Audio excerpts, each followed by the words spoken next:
This is the Ayodhya Kand, Doha number 125.4, the Chopai number. Sahaj saral suni raghuvar bani, sadhu sadhu bole muni gyani.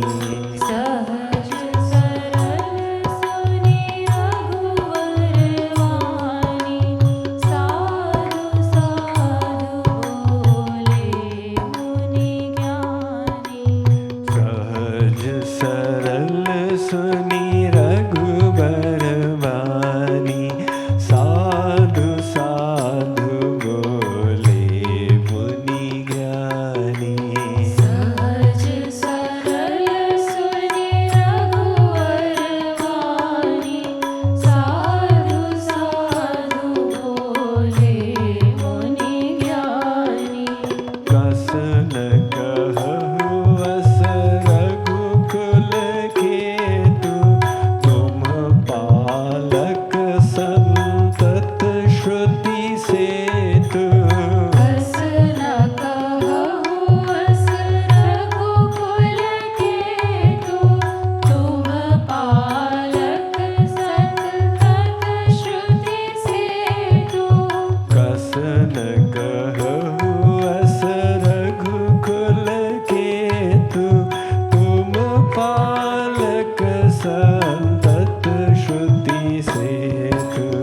कस न कहु अस रघुकुल केतु, तुम पालक संतत श्रुति सेतु। श्रुति सेतु पालक राम तुम, जगदीश माया जानकी। जो सृजति जग पालती हरती, रूख पाई कृपा निधान की। श्रुति सेतु पालक राम तुम, जगदीश माया जानकी। जो सृजति जग पालती हरती, रूख पाई कृपा निधान की। जो सहस शिशु अहिसु महिधरु, लखनु सरास चराचर धनी। सूर काज धरी नर राज तन चले, दलन खल निशिचर अनी। जो सहसी सुअहिसु महिधरु, लखनु सचराचर धनी। सुरराज धरि नर राज तनु, चले दलन खल निशिचरनी। So we are with Ram, Sita, Lakshman at the ashram of Maharshi Valmiki. Bhagavan Ram came and offered his respects to the great sage. And then the sage, he welcomed him. He had been waiting for Bhagavan Ram to come, although he had already written the Ram Leela by divine power. When Ram came, he expressed such words of humbleness and gratitude that Valmiki is responding. Ram said, "It is my greatest good fortune that Bharat is going to be the king. It is a blessing upon me that I have come to the forest to associate with the sages. And by extreme grace, I am having your darshan at your ashram. Now Valmiki responds. So he says, the words you have said, O Ram, are absolutely appropriate to your personality. Because you are the maker of this world, and the niyamavali which you have given for this world is the Vedas. So you yourself in the Vedas have taught us the Achara Samhita, how one should behave, what one should do, what one should not do. And Sita is none other than the divine mother of the universe. And this brother of yours is Ananta Shesh. He upholds all of creation. How did creation come into existence is a matter that is debated by many philosophers in the Silicon Valley.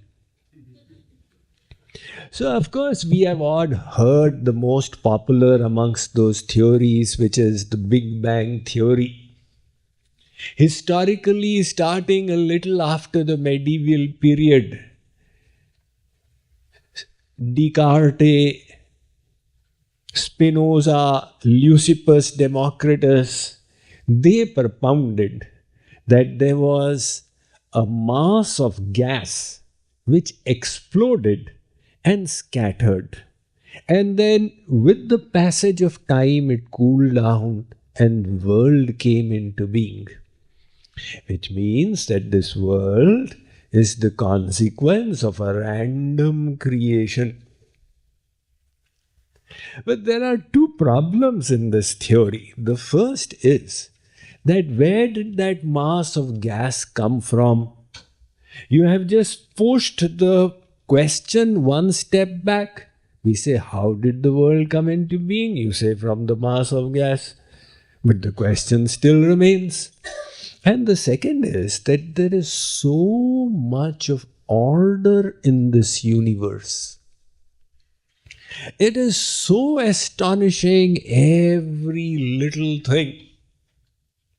We have an eagle that flies 10,000 feet in the sky.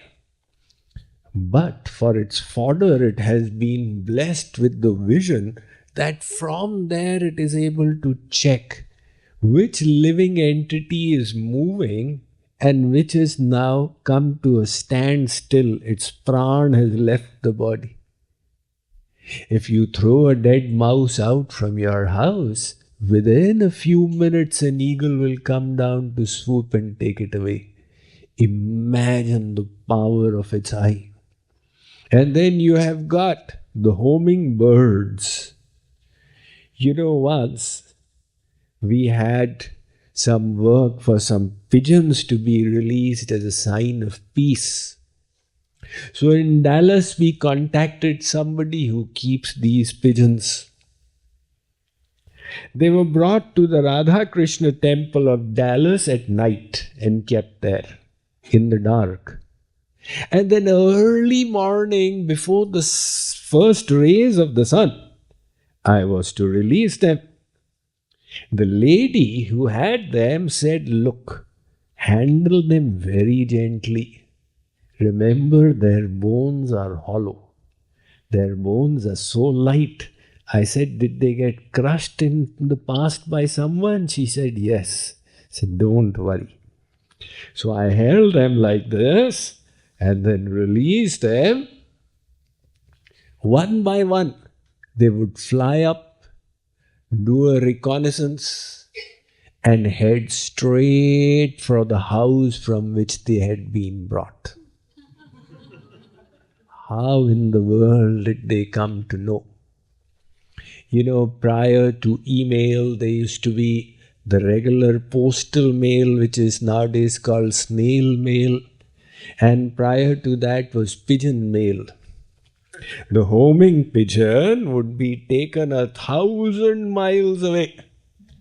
And if you tied a message at its feet and released it, the pigeon would head straight back to the window of the house from where it had been brought.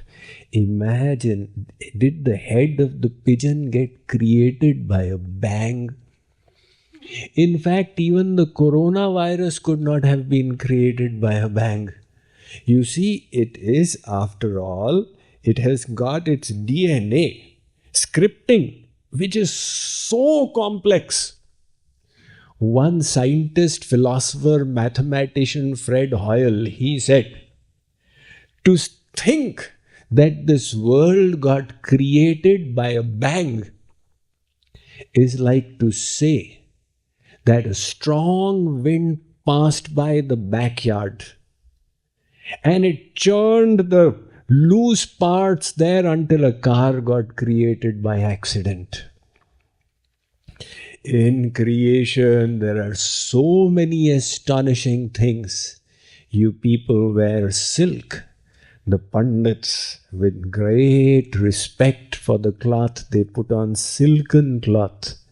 Because silk has this astonishing property. Actually, it is the excreta of the silkworm.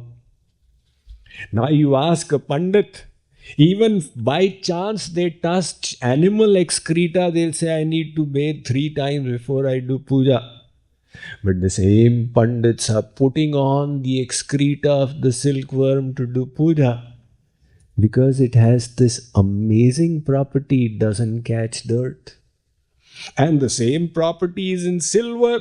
That is why to respect the Lord and the Guru you offer in silver. But then what about those who cannot afford silver? So Bhagavan has got the golden plate, that's the banana leaf. The same property of silver is further enhanced in the banana leaf. And then you have got a bone. Now bone is also considered apavitra. But that bone of the ocean, the conch, is so pure, again it is used in puja. We could just go on and on and on rattling. When I was a little child, I always wondered, why is the ocean salty? Nobody was able to answer it until I realized the only reason it is salty is, if it was not salty, it would have been the breeding ground for so many diseases. Because water is the universal solvent. The ocean is salty because God wanted it to be salty. So, this amazing creation has a creator. Valmiki says, Ram, you are the creator. And you are the creator of the Vedas as well. Vedaischa sarvairahameva vedyo vedanta krit veda vedeva chaham. Sri Krishna has accorded himself 3 degrees in the Bhagavad Gita. He says he is Vedkrit, Vedvit and Vedvedya. He is the manifester of the Vedas. He is the knower of the Vedas. By his grace, any soul can also know the Vedas. Without his grace, the biggest Shastris are unable to fathom that esoteric knowledge. And by all the Vedas, he is to be known. So, Prabhu, if you behave with so much of dignity, it is only to be expected of somebody of your caliber. So, I am blessed to have you in my ashram.